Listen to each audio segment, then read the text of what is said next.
Las clases, los colegios están por empezar las clases nuevamente, correspondiente al año 2024, y eso es muy, muy importante, y está el gran reto al inicio del año 2024 de recuperar los aprendizajes básicos. ¿Quién mejor que el representante de UNICEF en el Perú, el señor Javier Álvarez, para explicarnos cuáles son estos retos? Señor Álvarez, encantado de tenerlo en el programa. Todo para ti y para el auditorio. Muchas gracias. ¿Cuáles son los principales desafíos que enfrenta la educación ahora que estamos por empezar el año escolar 2024? Mira, Augusto, voy a utilizar, si me das un minutito solamente para hacer una radiografía de cómo está el tiempo que requiere. Sí, tú sabes que hay 3 niveles en las evaluaciones nacionales y censales que son satisfactorio, proceso en inicio y previo al inicio. Se explican por sí mismos. Entonces, en el 2022 se aplicó la evaluación muestral a escolares de segundo, cuarto, sexto de primaria y segundo de secundaria. Y aquí unos datos que creo que nos dicen mucho de cómo está la educación. Hablemos de la educación, no hablemos de los aprendizajes, la educación. En matemáticas, el promedio, el 12% de los estudiantes cursaron el segundo nivel de secundaria alcanzó el nivel de aprendizaje satisfactorio, el 12% satisfactorio. En lectura, el 19%. Entonces, un pasito más abajo, en temas de educación, ¿cuáles son los niveles más alarmantes? Las diferencias más alarmantes sigue siendo la escuela rural, 74% que quedan al nivel previo al inicio en las escuelas rurales. En las escuelas urbanas esa brecha es del 50%.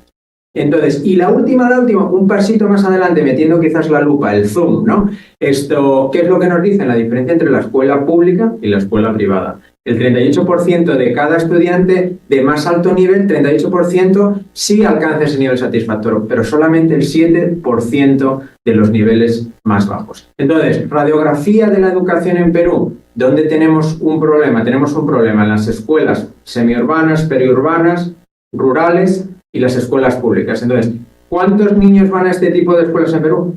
Muchísimo. Y ahí es donde tenemos que enfocarnos. ¿Qué es lo que cuando decimos recuperación de aprendizajes, qué es? Entonces, yo esto, para un poco que lo visualice bien la audiencia. Ahí ya dejamos la jerarquía de quién juega mejor al fútbol en el patio del colegio, en qué grado estás, qué años tienes, y lo que tenemos que hacer es poner a chicos y chicas con un muy buen profesor, profesora, juntos, que sepa exactamente qué es lo que está haciendo para trabajar en las competencias de lectura, matemáticas y escritura.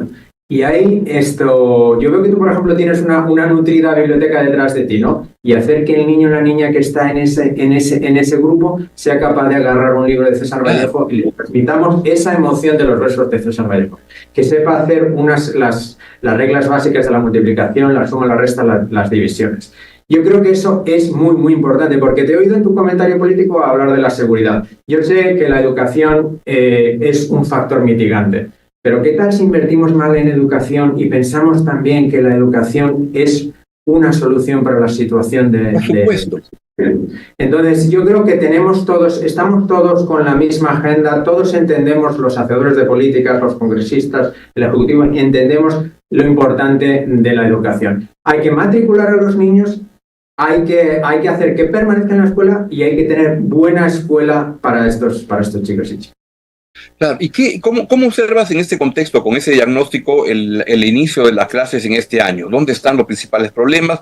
¿Qué expectativa tienes? Bueno, UNICEF está trabajando en varios sitios, no solamente en Lima, Huancavelica, Ucayali, Loreto, Tumbes. El año pasado hemos creado grupos de aprendizaje, de reforzamiento de estos aprendizajes para casi 250.000 de chicas, y vamos a seguir continuando haciendo esto. Nuestras expectativas, nosotros somos optimistas de formación profesional. Tenemos que seguir trabajando, Claro. Con el tenemos que seguir trabajando con la sociedad civil, con las comunidades, con las organizaciones de base. Importante es no retrasar las escuelas por el tema de la temperatura. Tenemos que encontrar soluciones mitigantes para que las escuelas no se retrasen, para que los chicos vuelvan y regresen de la escuela hidratados, que haya buena ventilación en las escuelas. Y una cosa muy importante, Augusto, hemos tenido un caso de sarampión ya autóctono en Perú, aquí. Así es. Y entonces un llamado a las familias a que por favor vacunen a sus chicos antes de las escuelas. El sarampión es una enfermedad altamente infecciosa. Un solo caso de sarampión puede contaminar hasta 18, puede esto infectar hasta 18 personas. Entonces, vacunen a los chicos, las coberturas de vacuna de sarampión están bajas. En Perú tenemos que trabajar conjuntamente todos para decir un mensaje clave: las vacunas son seguras y salvan vidas. Entonces, en eso estamos.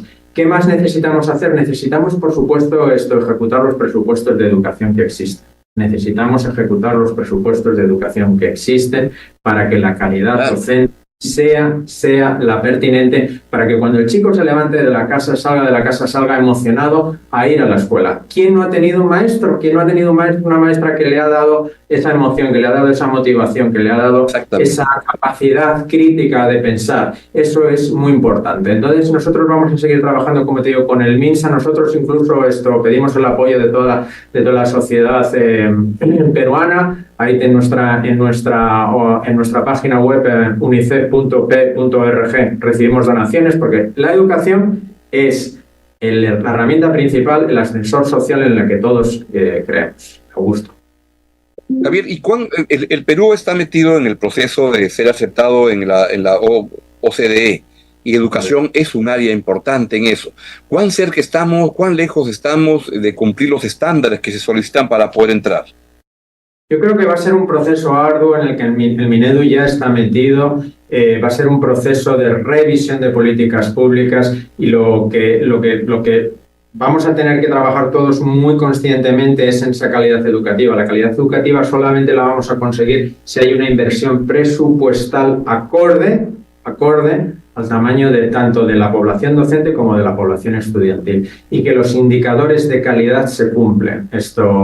Ratio de niño por docente, ratio de niño por aula, acceso a servicios higiénicos dentro de la escuela, agua y saneamiento apropiado. Esos ratios tenemos que hacer todos un esfuerzo para que suban. Es un proceso que creo que va a ser arduo, pero es una gran meta, es una meta que creo que tenemos que ver todos con mucho optimismo para llegar a una consecución de esos indicadores, que es en general son de gran beneficio para toda la población. Javier, qué interesante. Tú has hablado de la importancia de las vacunas. Ya la pandemia quedó atrás, pero la pandemia nos hizo en el Perú, en muchos lados, mucho daño en términos del proceso educativo, y hubo un retroceso muy grave, ¿no? ¿Cuán grave fue esto y cuánto puede demorarnos recuperar lo perdido? Mira, hay UNICEF, hace poco celebrábamos, ¿no?, la llegada de las primeras vacunas a través de la plataforma COVAX, en las que UNICEF estuvo trabajando. La pandemia ha dejado una herencia complicada, sobre todo por el temor de las poblaciones al acceso a la vacuna. Una cosa muy importante aquí, Augusto, es Perú, de toda la región latinoamericana, tiene el esquema de vacunas más generoso. Y cuando digo más generoso es que la inversión pública es la más grande. Son 18 vacunas obligatorias que tienen que tener los niños y las niñas. 18. Es muy bueno. De hecho, hace 18 meses se ha incluido la del papiloma humano. Es una muy, muy, muy buena noticia. ¿Pero qué es lo que pasa? Que las comunidades tienen miedo. ¿Por qué? Porque por la pandemia, la herencia que ha dejado la pandemia, las noticias falsas, los bulos que corren por Internet, que crea autismo, que crea discapacidad, es mentira. Entonces, ese es un tema en el que todavía estamos trabajando UNICEF, el MINSA, para revertir esas malas prácticas y malos conocimientos que ha dejado la pandemia. Yo creo que es un aprendizaje que es claro, obvio, es que no estaríamos hoy aquí después de la pandemia si no hubiera habido vacunas, ¿verdad? Entonces, nos vimos a pasar con el sarampión, nos vimos a pasar con la rubiola y con muchas otras infecciones, con muchas otras enfermedades infecciosas. Sin duda. En resumen, Javier, ¿cuál es la visión que tiene UNICEF sobre este inicio de clases 2024? ¿Cómo recuperar los aprendizajes? ¿Cuál es la idea central que UNICEF quisiera que nos quede luego de esta entrevista y que tengamos muy presente en este arranque de clases? Cuando se abran las puertas de la escuela, Augusto, la escuela tiene que estar preparada para el niño, para la niña. La recuperación de aprendizajes, el refuerzo de conocimientos básicos es muy importante. Y no solamente se tiene que abrir la escuela desde un punto de vista de que la infraestructura tiene que estar ahí, la matrícula tiene que estar ahí, la calidad de la educación tiene que estar ahí. Los docentes tienen que estar capacitados, motivados. Tenemos que poner mucho cuidado en nuestros docentes. Es una parte de la población, del sector, de los sectores públicos en los que más cuidado tenemos que poner. Tenemos que formarlos, tenemos que motivarlos, tenemos que retribuirlos acordemente. Y esto tenemos que hacer que los papás y las mamás sepan, conozcan de la importancia de que sus hijos sepan leer y escribir. Ese es el mensaje central. Creo que no es un mensaje quizás esto muy controvertido, es muy básico. Y ahí es donde tenemos todos que trabajar, Augusto. Sin duda. Javier, te quiero agradecer muchísimo los mensajes que nos has transmitido de un tema que es crucial para el Perú. Como tú dices, seguridad es importante, la economía, la educación está en la base de nuestra perspectiva futura y hay muchísimo por hacer. Muchas gracias a UNICEF y a ti, Javier, como representante en el Perú de UNICEF, por transmitir nuestras ideas esta mañana. Muchas gracias a ti, Augusto, y a vuestra disposición como siempre. Muchas gracias.